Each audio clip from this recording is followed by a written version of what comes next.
A quiet storm is coming to Downton Abbey. The halls that once echoed with familiar voices are about to welcome strangers who will rewrite old rules, stir long-buried tensions, and pull the Abbey into a new era. Season 7 doesn't just return us to the world we love. It introduces new faces who will challenge everything the Crawley family believes in. The sun rises slowly over the grand estate, casting long shadows across the stone walls of Downton Abbey. At first glance, everything looks the same as it always has. Calm, beautiful, untouched by time. But beneath this stillness lies a quiet shift. The world outside the Abbey is changing faster than ever before.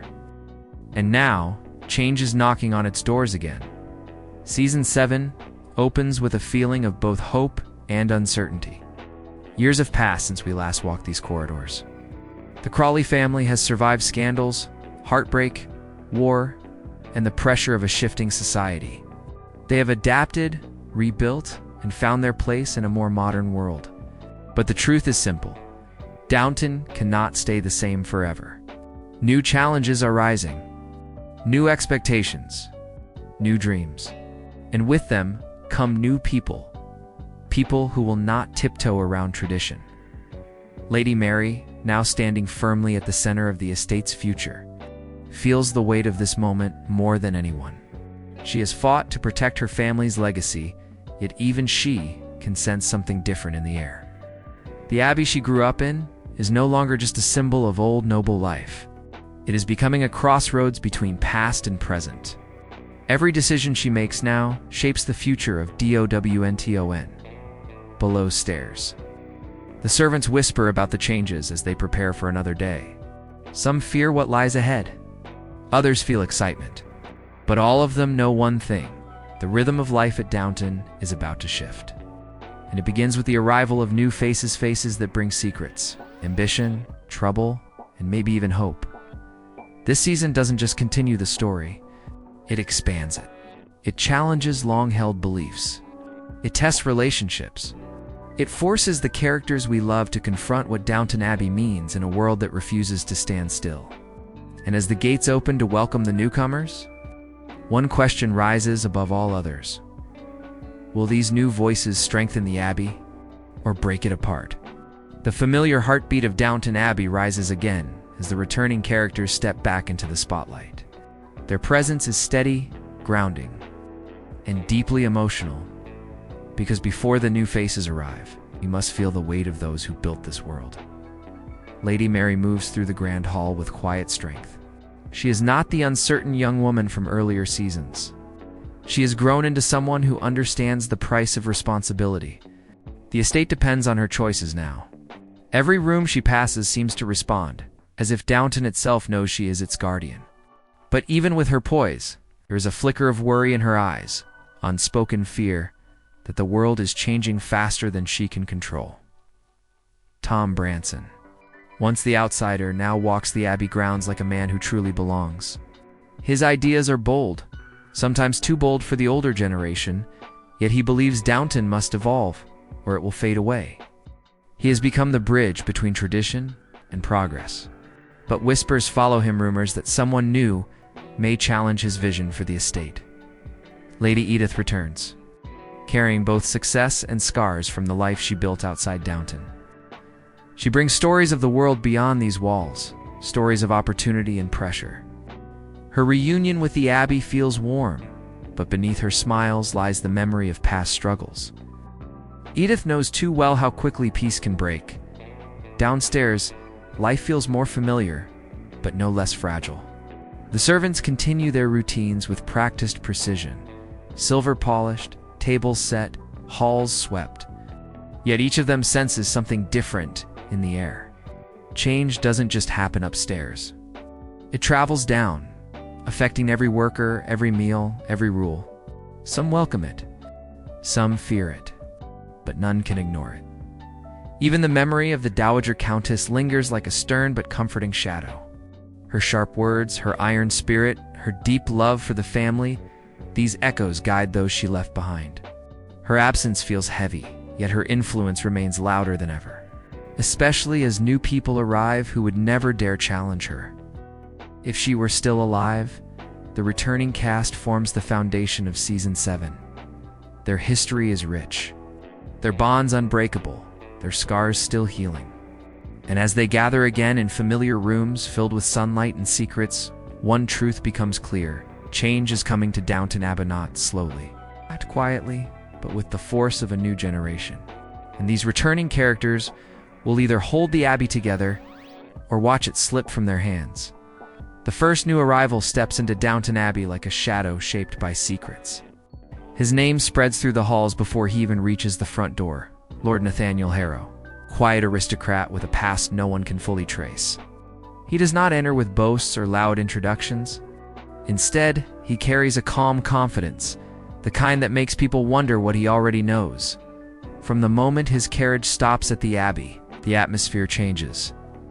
Footmen glance at each other, unsure whether to treat him as a guest or a rival. Mary watches from a window, her expression unreadable. She senses something familiar in him, something that feels like danger wrapped in charm. Nathaniel claims he is visiting to reconnect with distant family ties. He speaks politely, smiles when necessary, and never reveals more than he must. But behind every word lies a question. Why now? Why return to Downton after years of silence? His arrival feels too sudden, too perfectly timed. Rumors begin to spread. Some say he once held a quiet claim to a corner of the Crawley fortune. Others whisper he carries information about a forgotten will, one that could shake the foundation of their inheritance. Nathaniel never denies the whispers. He simply lets them breathe, as if he enjoys watching the Abbey hold its breath. Mary meets him face to face for the first time, during a quiet afternoon tea. Their conversation is polite, but sharp. She tries to read him, but his eyes reveal nothing. He speaks of travel, business, and family history, but it is the things he avoids that leave her unsettled. She knows he is hiding something that could threaten everything she has fought to protect. Tom Branson, with his instinct for reading people, watches Nathaniel closely. He senses a man shaped by loss, ambition, or perhaps both. A man who sees Downton not just as a home, but as an opportunity. Yet Tom cannot decide whether Nathaniel is a danger or a potential ally. Downstairs, the servants share theories of their own. To them, Nathaniel feels like a storm cloud, beautiful to look at but waiting to break. His silent walks through the halls, his late-night conversations with no one, his habit of studying old portraits as if searching for answers, all of it fuels their unease. Nathaniel Harrow becomes the most talked-about figure at Downton within days. Not because of what he has done, but because of what he might do. He is a reminder that the past is never truly gone, it only waits for the right moment to return. And as he settles into one of the guest rooms, a faint smile crosses his face. He has come to Downton for a reason he is not ready to reveal. Not yet. Her arrival does not come with whispers or mystery. It comes with purpose. Victoria Langford steps out of her sleek motorcar with the confidence of a woman who has built her own world from the ground up. She is not shaped by old titles or inherited wealth. She is shaped by ambition, clarity, and the sharp awareness that the future belongs to those brave enough to claim it. Victoria is invited to Downton Abbey by Lady Mary. Though even Mary does not fully know what to expect, she has heard of Victoria's success in managing estates, investing in new technologies, and turning failing properties into thriving businesses. But hearing about her is one thing. Meeting her is entirely different. Victoria carries the energy of the changing world, the very world Mary is trying to understand. From the moment Victoria steps into the grand hall, the house feels different. Her presence stands out among the antiques and portraits. She moves with purpose, studying the space as though she sees potential where others see tradition. She notices the aging infrastructure, the unused rooms, the hidden possibilities. Downton, to her, is not just a historic estate. It is a sleeping giant waiting to wake. Mary and Victoria walk the grounds together, each woman measuring the other. Their conversations are sharp, but respectful. Victoria speaks openly about modern farming methods, tourism opportunities, business models that could protect Downton for decades to come. Mary listens, intrigued yet cautious. She knows change is needed. But she also knows Downton's heart cannot be traded for profit. This difference becomes the center of their relationship. Victoria pushes forward. Mary protects the past. Their dynamic is not hostile, but charged two strong minds shaping a future neither fully agrees upon. And that tension becomes one of Season 7's most compelling forces. Upstairs, some admire Victoria's vision. They see her as a breath of fresh air, someone finally speaking the truth about Downton's future. But others, especially the older generation of guests, view her with suspicion. A woman like Victoria challenges everything they believe about class, tradition, and the role of women. She is not here to fit into their world. She is here to change it. Downstairs, reactions are mixed as well. Some see her success as inspiring proof that their own dreams are not impossible. Others worry that modern ideas will threaten their roles. New systems mean new. He arrives without warning, like a gust of wind slipping through an open door. No formal letters. No introductions. Just a sudden presence that draws every eye the moment he steps into the room. His name is Adrian Blackwell, charming, smooth-talking, and impossible to place. He is a man who carries stories in his smile, and trouble in the quiet space behind it. Adrian is the kind of person who never seems rushed. He moves through Downton with easy confidence, as if he has always belonged there. His past? A puzzle made of half-truths? Some say he spent years traveling across Europe. Some say he worked in theaters, writing music and chasing dreams. Others believe he comes from old money that crumbled long ago. Adrian never confirms any of it. He simply laughs, letting the mystery follow him like a shadow. But what makes him unforgettable is the way he changes the air in every room he enters. Mary notices at first the slight pause in conversation whenever he speaks. His charm isn't forced. It's natural, like he was born knowing how to read people. And he reads Mary too easily. Their first meeting is polite, but something electric moves between them. A spark Mary never expected to feel again. Edith, too, finds herself drawn to Adrian's boldness. He speaks to her not as a lady of status, but as a woman with ideas and potential. It is refreshing and dangerous. For Mary and Edith, sisters bound by old wounds, Adrian's sudden presence threatens to stir feelings neither wants to confront. Tom Branson watches Adrian closely, sensing the kind of smile that hides a deeper ache. Adrian carries the look of someone who has lost things: home, love, time, but refuses to show the scars. Tom recognizes that expression all too well. Downstairs, the servants whisper endlessly about him. They notice the small details. His worn travel bag that looks older than he admits. The letters he keeps tucked in his pocket. The way he studies the Abbey when he thinks no one is watching. Adrian is charming, yes, but also unpredictable. A romantic spirit with no anchor. His effect on Downton is immediate. He brings laughter, late-night music, unexpected warmth, and a sense of freedom the Abbey hasn't felt in years. But with that freedom comes risk.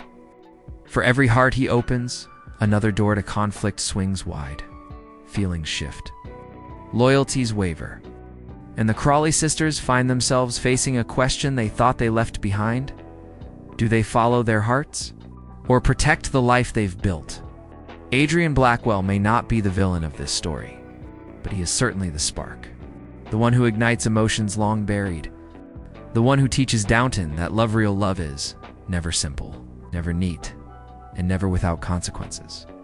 And as the season unfolds, it becomes clear. Adrian did not come to Downton by accident. He came because something, or someone, called him here. Her footsteps are lighter than the others, yet they carry more hope than anyone inside Downton has felt in years. Her name is Clara Whitmore, a young woman with bright eyes and a quiet fire in her heart.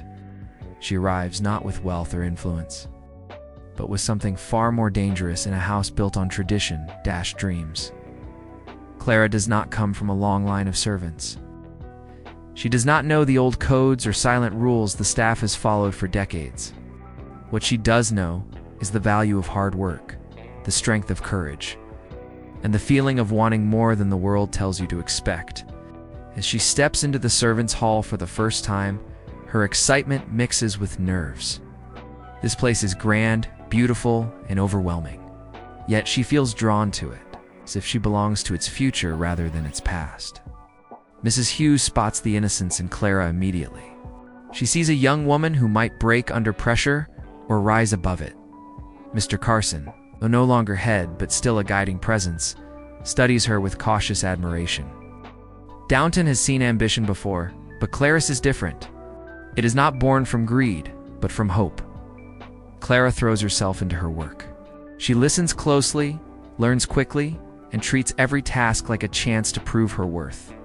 But it is her kindness that truly sets her apart.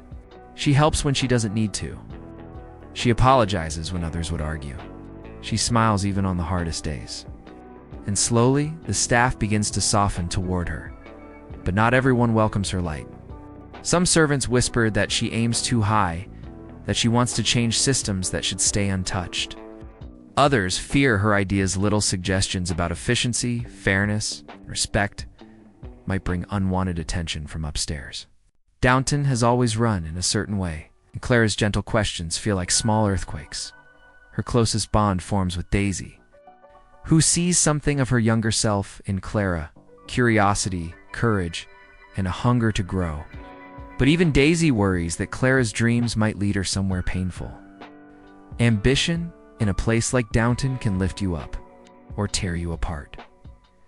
Clara's story becomes a quiet thread, running beneath the grandeur of Season 7. While aristocrats argue over politics and romance stirs upstairs, Clara faces battles of her own, battles of class, expectations, and her own belief in what she can become. And though she does not know it yet, her journey will shape Downton in ways no one else expects. For sometimes, the greatest change begins not with a leader or a lord, but with a single voice willing to speak in a world that prefers silence. Clara Whitmore arrives as just another servant, but she may leave as something far greater. Dawn breaks over Downton Abbey, painting the sky in soft gold, the kind of morning that looks peaceful on the surface, but carries the weight of all that has changed. The estate stands tall, as it always has, but something deep within it has shifted. New footsteps echo across polished floors. New voices fill the rooms. New choices hang in the air like unspoken promises. The Crawley family gathers in the drawing room, aware that the world they once knew is slipping away. Mary feels it in the stillness between her breaths, the sense that leadership no longer means holding on tightly, but learning when to let go. Tom senses it in the fields where old ways of farming meet bold new ideas. Edith sees it in her stories, where tradition and modern life collide in unexpected ways. The newcomers, too, have left their mark. Lord Nathaniel Harrow watches the Abbey with quiet calculation, his secrets slowly weaving into the fabric of Downton's story. Victoria Langford reshapes the estate's future, one conversation at a time, pushing Mary toward decisions that both excite and frighten her. Adrian Blackwell stirs hearts, creates fractures, and reminds everyone that love is a force that can heal or break. Downstairs, Clara Whitmore's growing confidence inspires a new energy among the staff. Her voice, once tentative, now carries strength. She becomes proof that even the smallest spark can light the way forward. Every person, old and new, stands at the edge of something larger than themselves. A hidden letter discovered in the library hints at a long-buried secret. A sudden financial shift threatens the estate's stability. A grand event, one that could redefine Downton's legacy, approaches with the quiet force of destiny, and through it all, the Abbey breathes like a living thing. Its walls absorb every argument, every whisper, every laugh. Its windows witness moments no one else sees. Its gardens hold memories of those long gone. Downton is more than land, more than stone, is the heart of these lives. Beating steadily, even as the world demands change, Season 7 becomes a story not just of newcomers shaking the Abbey, but of every character discovering who they are when the world refuses to stay still. It is a season of secrets revealed, lines crossed, alliances formed, and futures rewritten. But above all, It is a season about courage, the courage to change, to forgive, to hope, and to step into the unknown. As the camera pulls away, the Abbey stands proud against the rising sun, glowing with the promise of what comes next. Its doors are open, its story is alive, and the new era has only just begun. Downton Abbey will never be the same, and that is precisely why it must endure.